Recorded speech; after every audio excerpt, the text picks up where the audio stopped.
It's still coming down. The intense rain that's been falling much of the night is still there. And now we've got high water in a number of areas. That's a live look out to West Harris County on the right. Flash flood warning has just been extended, and you see why, because of mega Doppler radar on the left. Here's the latest from meteorologist Alita Loresca. Yeah, Tom, unfortunately, significant street flooding is what we're looking at this morning. And we're seeing many pockets now that have seen between 3, 5, as much as 6 and 7 inches of rain out towards some of our western counties. The main catalyst, the main feature that's been leading to this heavy rain and street flooding issue is this frontal boundary that is stalled out. Eventually, it will make a move to the north and then eventually rain itself out, but not until later on this afternoon. So have this opening here for all this moisture to feed in and help fuel this boundary. Right now, we're seeing 2 areas with flash flood warnings. These areas have already taken in anywhere between 3 to 5 inches, a little bit closer toward Columbus, Colorado County. Between 4 to 6 inches of rain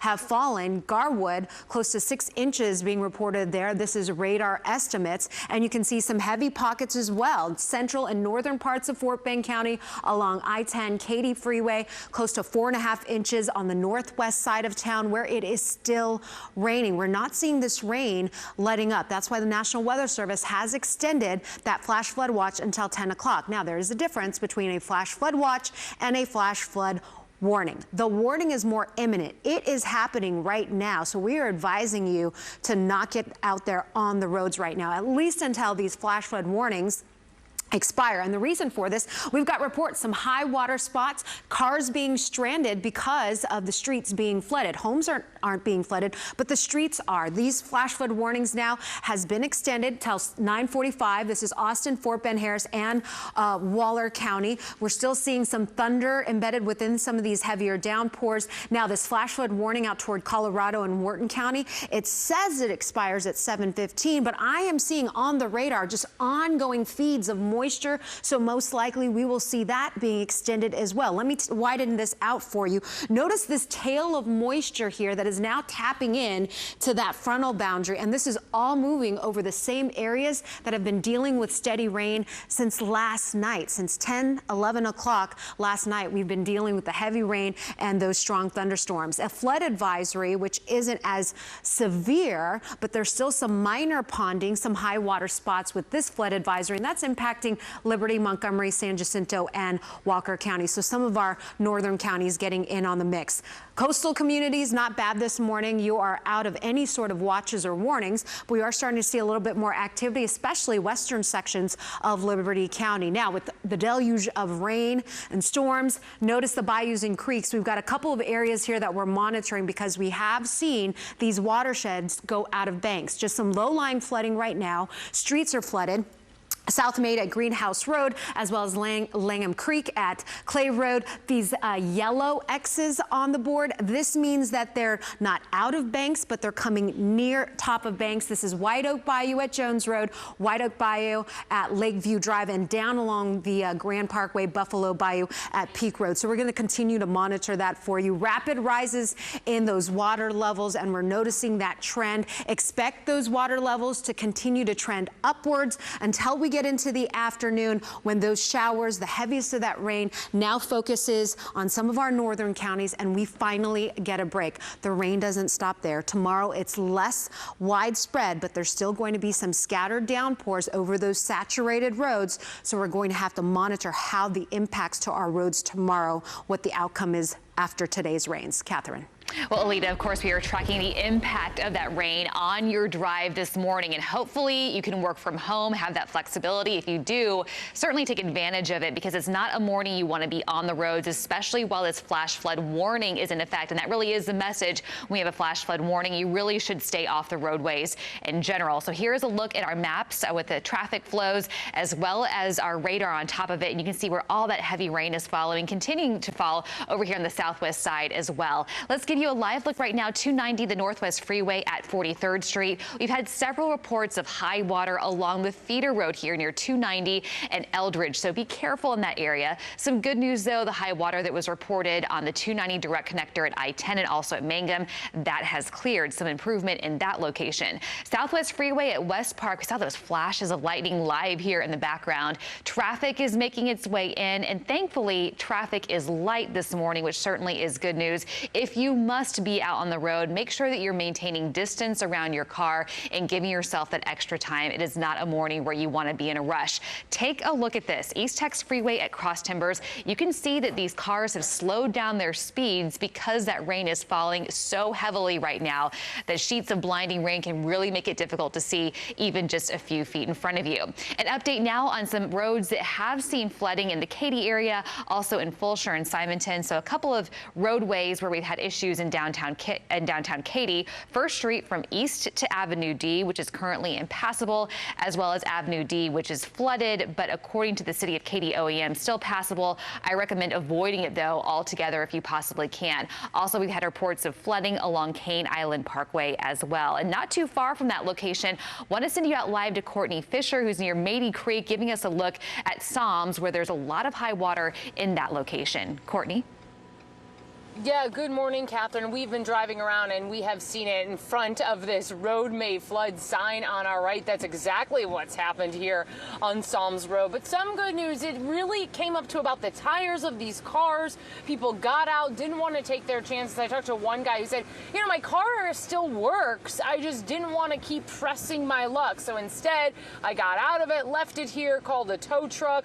That tow truck is just kind of hanging out, making sure everyone will be able to get out okay. But most of these people say it just came up so fast. You know, we hear it time and time again, and that's really where it's kind of stopping. That water, high water, resting right under the bottom of this Honda SUV. Everyone out here okay. There are just some low points, and we are right near South Mady Creek. We know we've been hearing that area, Psalms Road, Greenhouse. These are the areas that have flooded this morning. And then when you get out of this dip, I don't know if you can see much further up, there is the stoplight. That is Greenhouse, and that's kind of another area that really is just totally washed out right now. You cannot get through that intersection off of Psalms Road. So not too bad out here. No one really in a panicked situation, but just getting out of their cars, leaving it.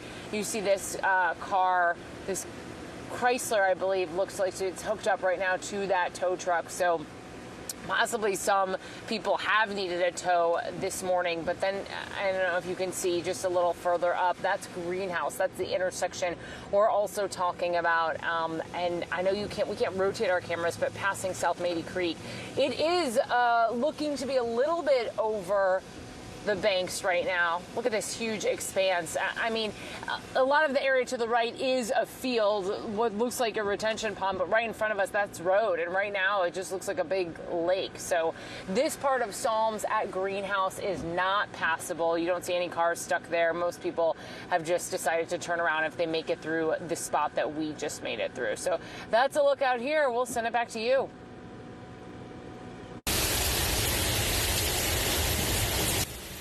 Now look at this. A viewer sent us this video overnight of the nonstop rain and then the lightning on the northwest side in the North Glen subdivision near Barker Cypress.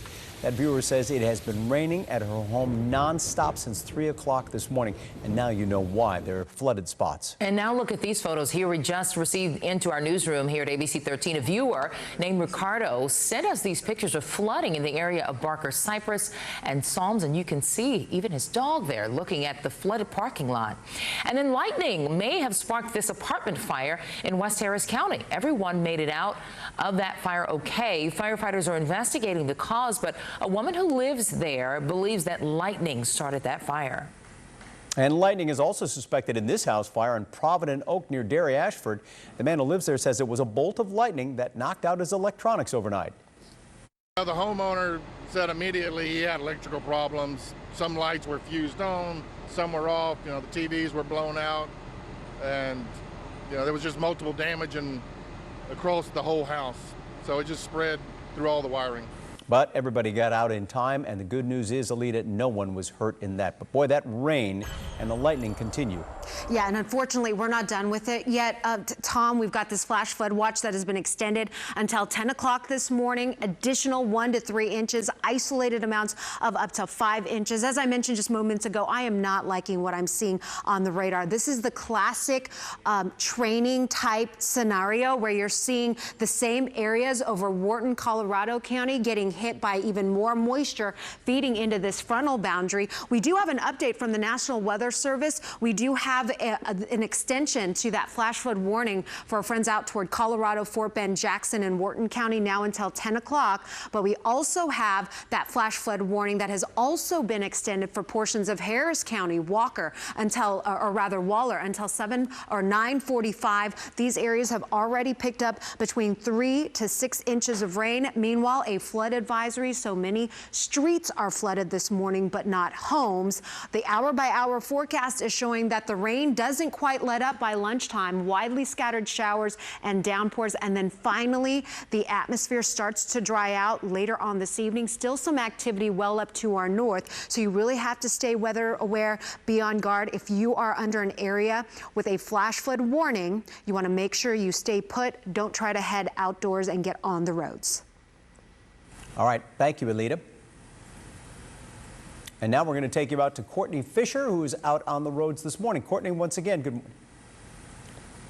It's a live look, I should say, from where they are. This is Psalms Road, way out on the west side. As you see, cars stalled out there in the high water, one being towed away right now. And we'll update you on all this and much more throughout the morning.